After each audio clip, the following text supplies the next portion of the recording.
For a city that is definitely not used to these temperatures, let alone snow, it can be dangerous. But New Orleans says they're as prepared as they can be. Airdrops have been focusing on the north flank of the fire. The Hughes fire started just before 11 o'clock yesterday morning near Castaic Lake, north of where fire crews are still working to fully contain the Palisades and Eden fires.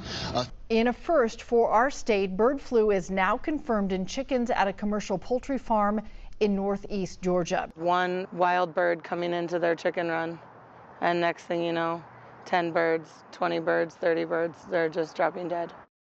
In this video, we're going to look at issues that are going to impact your life in one way or another.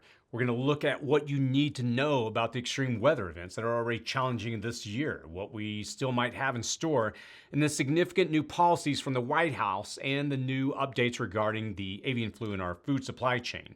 Spoiler alert, it's going to get worse before it gets any better, and I'm going to explain why you may not see any eggs for sale in your local grocery store. So let's go ahead and jump in.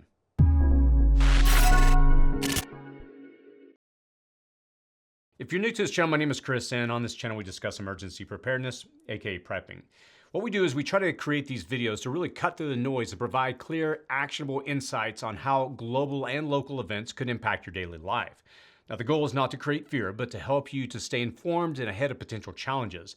In this video, we're going to cover key events that I mentioned, and we've got an exciting giveaway, so stick around to find out how you can enter to win. Plus, at the end of the video, I'm going to share how I'm personally preparing, what I'm currently working on, including a sneak peek on some of the ongoing projects that we've already started. The world, it's changing fast, and while it's easy to feel overwhelmed, being prepared also allows us to pivot, adapt, and to stay resilient. So let's dive into what's happening now and how you can stay ahead of it. Now, before we jump into this video, as you can see, we finally did finish the studio. It's something that we've been working on for months. We'll probably make tweaks and changes over the next several weeks, but finally got this built out. So let's go ahead and jump in. Extreme weather. We put extreme weather events in our top 10 threats that you're going to face in 2025, a video that I'll link to at the end of this video in the comments and description section below. Now, I would encourage you to take a look at that video after this one. In this first month of the year, we're spot on with our prediction that extreme weather events will pose extraordinary challenges to our supply chains and our infrastructure. A historic snowstorm has hit the Gulf Coast, delivering unprecedented winter conditions and breaking long-standing records. Cities like Lafayette, Louisiana received 9 inches of snow, surpassing Chicago's entire winter snowfall, while Pensacola and New Orleans saw their most significant snowfall in over a century. Now, Milton, Florida recorded 9.8 inches, demolishing its previous record of 4 inches set in 1954. And the economic and human toll, it is significant. AccuWeather estimates damages between 14 and 17 billion, with at least 11 fatalities. Across the central and eastern U.S., states of emergency were declared in Alabama, Georgia, Louisiana, and Mississippi, causing widespread shutdowns. And the storm caused power outages, frozen pipes, and impassable roads. Even after the storm, there are threats that persist. PJM Interconnection issued emergency alerts due to anticipated record electricity demand caused by low temperatures. Now, many of you recall the big Texas freeze of 2021, aka Snowmageddon, which left 10 million without power. And for many Gulf Coast residents, this was a once-in-a-lifetime event, with some experiencing snow for the first time. And it also marked the first ever blizzard warning along the Gulf Coast, leaving everyone in awe. And if you live where infrastructure can't handle recurring extreme weather, you can't ignore this threat. Schools, businesses, and supply chains, they grind to a halt. No food or fuel is going to flow in if roads are not clear. And extreme weather disasters, they take a multitude of forms as well. Some areas of the country will get far too much rain, while others will suffer through extended droughts. For example, the California wildfires, the latest of which began around 4 p.m. just yesterday. I'm recording this on Thursday.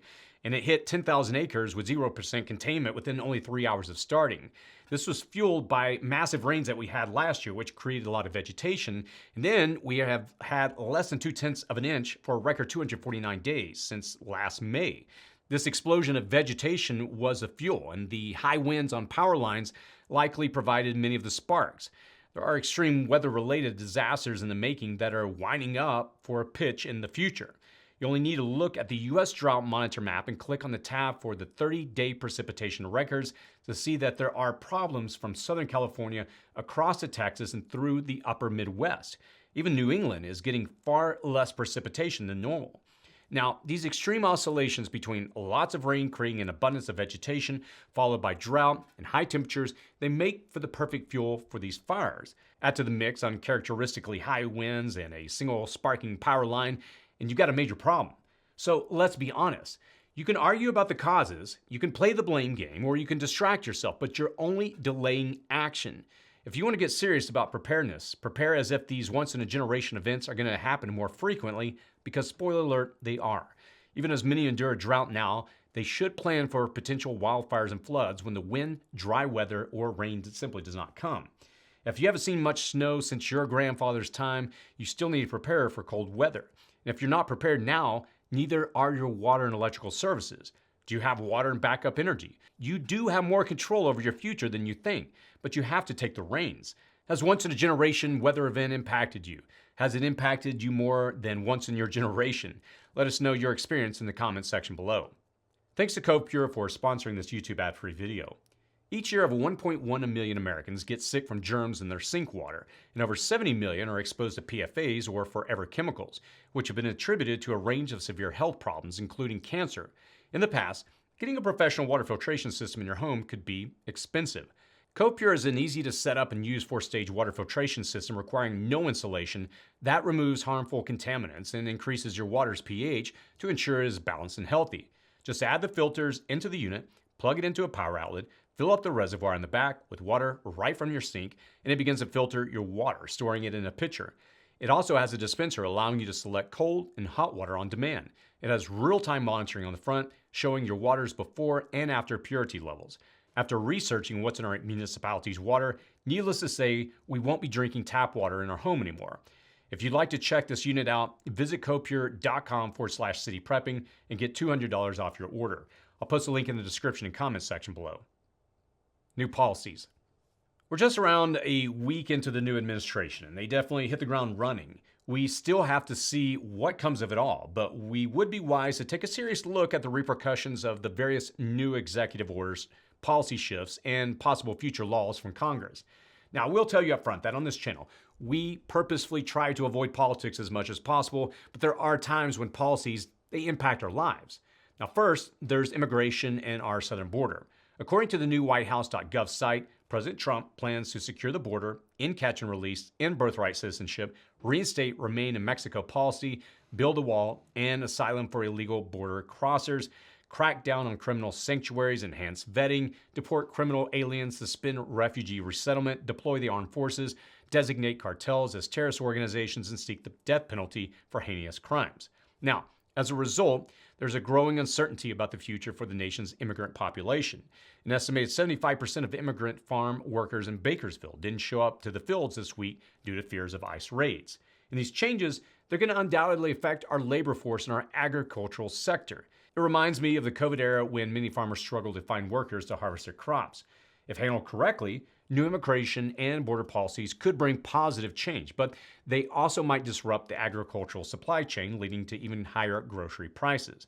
Now, the nation's not likely to cheaply source their products from elsewhere either. President Trump has called for a 25% tariff on goods from Mexico and Canada and a 10% tariff on goods from China starting on February 1st. Now, despite pledging to impose tariffs on day one of his presidency, he delayed them to allow more time for negotiations and to appoint top economic advisors. Now, he plans to use revenue from these tariffs to help pay for extending tax cuts. And I'm only concerned with these things as they impact your and my efforts to prep for an uncertain future. If you follow this channel and you've watched enough videos, you know we work very hard to strip away the sensationalism, sound bites, and political frenzy to give you the unvarnished potential impact of these things on your prepping and everyday life. And with that in mind, I think immigration policies and tariffs will impact prices and may lead to some scarcity here and there, but I don't think it rises to the level of a brewing national disaster at this point. Now, in his interview with Hannity this week, Trump alluded to getting rid of or dramatically restructuring the Federal Emergency Management Agency, saying he'd rather see the states take care of their own problems.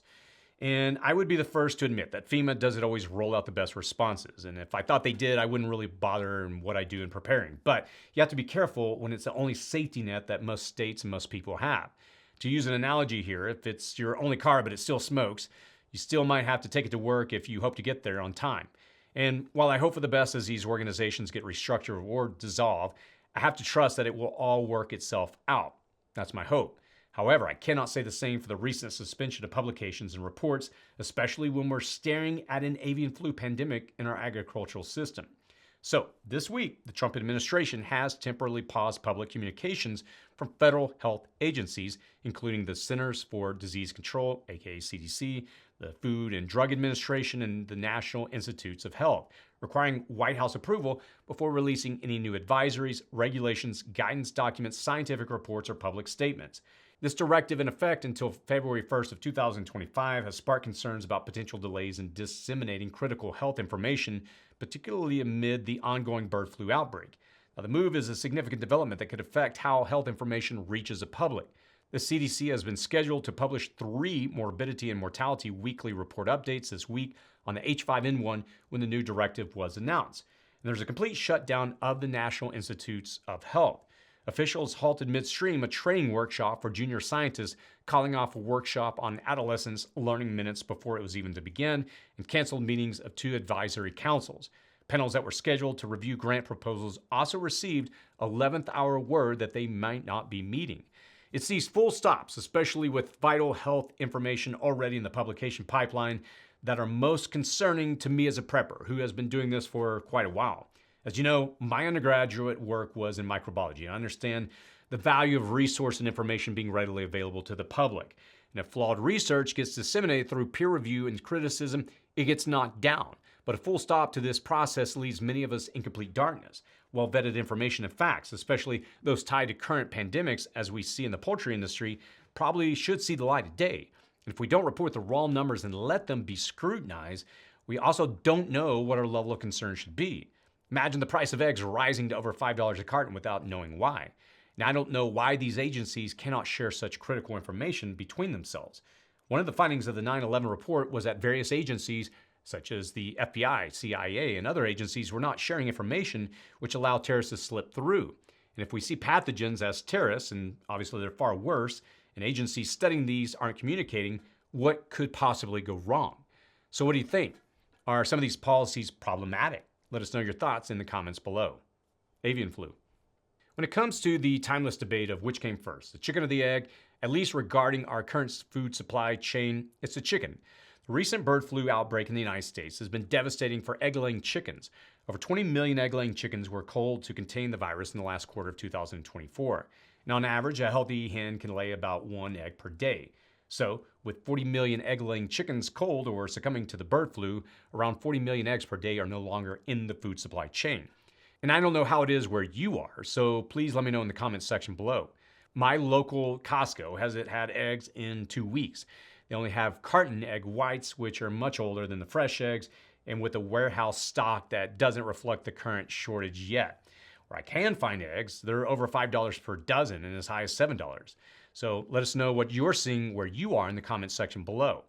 As we all know, when prices go up, they rarely go back down to where they were before. And replacement egg-laying chickens have to be raised from hatchlings. The earliest they're able to lay an egg is within 18 weeks, but closer to 20 weeks depending on the breed and development. So 20 weeks is 140 days times 40 million egg shortages per day, and that's 5.6 billion eggs not in our food supply. That's over 403 trillion calories and almost 34 trillion grams of protein no longer in our food supply. And of course, this doesn't factor in any of those chickens that will die from bird flu. It doesn't factor in any of the smaller operations, the contract farmers who may not financially survive having their flocks decimated. A contract farmer agrees to raise the animals, in this case chickens according to the specifications set by the larger company, which retains ownership of the animals and provides the necessary inputs like chicks, feed, and medication. And the contract grower assumes a responsibility for the day-to-day care and management of the chickens, as well as the financial risk associated with the operation. It's a system that can be quite challenging for the farmers as they invest heavily in infrastructure and bear the brunt of any losses if they fail to meet the contract terms. And I suspect some of these farmers are not going to be able to return to production. Agriculture is infrastructure, homogenized, streamlined, corporatized, and tightly wound over decades. And when it works, it floods a market with food, driving prices down. But introduce a disruption, a pandemic, extreme weather, disease, or infestation, the entire system can unravel, halting the food supply for months. And look, not to scare you, but we're seeing a significant rise in bird flu cases among dairy cows. In California, which accounts for 20% of the nation's herd, over 700 dairy farms have reported infections. In October of last year, there were 105 infected dairies. That more than tripled to 398 in November, 504 in December, and we're already at 708 infected dairies in January. Now, unlike poultry, infected dairy cows generally they recover and they don't have to be cold. However, dairy cows typically lose 10 to 20% of their milk production over a 7 to 10 day period. And this is part of the H5N1 that we're still monitoring, but the potential threat of a larger epidemic will skyrocket prices. Egg and possibly milk shortages, they're going to persist with no relief in sight at the grocery store. But for now, it might be wise to hold off on quiche, eggnog, or French toast. But jokes aside, our food supply is incredibly fragile and we're witnessing its weaknesses firsthand. This should be a wake-up call that you should take control of your food scarcity wherever you can. Now, maybe you can't raise chickens or a dairy cow, but you can start a garden or at the very least build a well-stocked pantry. I would encourage you to assess your stored protein options and stock up on alternatives. You might want to consider freeze-dried or powder eggs and explore baking substitutes like flax or chia seeds, applesauce, or mashed banana. These challenges, they're not going to go away. So now is a time to prep and stay ahead. So what are you seeing where you're living? Has the avian flu outbreak impacted your egg prices, availability, or backyard flock? Let us know in the comments section below. Giveaway. This week's winner is going to receive a 2-pack of water filtration straws. All you have to do to participate in the giveaway, just simply comment on this video, give it a thumbs up, complete the giveaway form linked in the description section below. And again, you got to complete the form to be eligible, as that's how we randomly pick a winner and contact you. This information is only accessible to our team. And what we'll do is we'll use a random selection tool, we'll choose a winner from the entrance, and then reach out to you via email that you provided on the submitted form. So congrats to our last giveaway winner of the Solar Charge Power Bank, Jody Clam. We're going to get that sent right away to you. So, new policies, extreme weather, and an avian flu outbreak in our agriculture infrastructure. It's a lot to contend with, and we're not out of January yet. On my end, I'm currently working on a few different things. The first is our front yard. We, as I've talked about on the channel recently, we're going to start doing off-grid, development there to show how to convert your backyard into a self-sufficient environment where you can raise chickens, grow your gardens, rain harvesting, solar, composting. It's all designed to teach you what you can do in the average size backyard in America, how you can actually begin to take control of your own food supply. The next thing is, I mentioned this on the channel several months ago, we had some of our trees cut back, we had them topped. I have several other eucalyptus that are lining the side of the property, and I was like, you know what, I'll just do those later because I just didn't want to spend the money right now. But after watching the fires in LA over the last several weeks, I realized, look, I just need to get ahead of this. They're on the northeast side of the property. When the Santa Ana winds come in, they cut across the northeast. So if we have fire, and those catch on fire rather, if the Santa Ana winds push across them, it'll be just a flamethrower for the property. So I'm having those cut back tomorrow on Friday. I'm recording this on Thursday night. The next thing I'll be doing, and we're in the permit process with our city right now, is we're going to start an off-grid solar battery system on the house. I'm currently in what we call our barn. It looks like a barn, but it's a house. And we have a residential house on the property next to us. We're going to set up 7.5 kilowatts of solar, 20 kilowatt hours of battery. We have a 17 kilowatt inverter. And so we're going to be building that out, hopefully over the next few months, hit the ground running here soon. Again, we're just waiting for permitting to be approved. In our area where I'm recording, the power gets cut out a lot. We're in an ultra high fire risk area.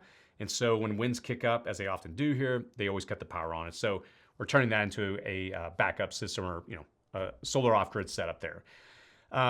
Now, I also mentioned on the channel several months ago, we got 2 dogs, 2 Great Pyrenees. Unfortunately, I'm down to 1. They were siblings. Turns out they have what's called sibling syndrome. Had to go through several specialists that train dogs, and they explained at their point in life, at their age, you really can't break them at this point. They've gotten extremely aggressive. The male broke the female's foot really badly. She tore his face up. So had to separate him. We found a home for him. And so I'm now going to find a new dog. So she has a companion.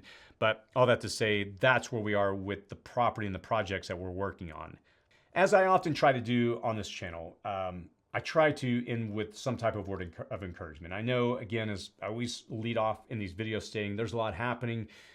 Things seem to be moving faster. And one of the things I mentioned early on in the video is we're only, we're on the 23rd, not even all the way through January. Now you already feel like we're halfway through the year with everything that's been just playing out in this short time frame. A lot of change. And it's easy, as I always try to point out, to get overwhelmed. And I've had a lot of people reach out to me here lately on just direct messaging, Instagram, and a few other platforms, sharing some of their concerns, what they're seeing in their area, things that are upsetting them, things they've never seen before that have really begun to impact their lives. And through it all, we're all grateful that we're preppers, that we have solutions in place. But I'm saying this because it can feel overwhelming. And I've had to increasingly find myself, and I mentioned this last week, just turning off the news. I come in, I pop in on Wednesdays, I scour the internet for what's happening that relates to you as a community to try to put these news segments together. We sit down as a team and write it on Thursday. We release it on Friday. And it can be overwhelming, even, scanning the little bit that I do. And I'll be honest with you. Again, tonight is Thursday when I'm recording this. Last night I was laying in bed and I just had a moment where I realized, okay, so many of these things that we've talked about on the channel for years, especially with these extreme weather events, climate change, these things that are increasingly pushing into our life in profound ways.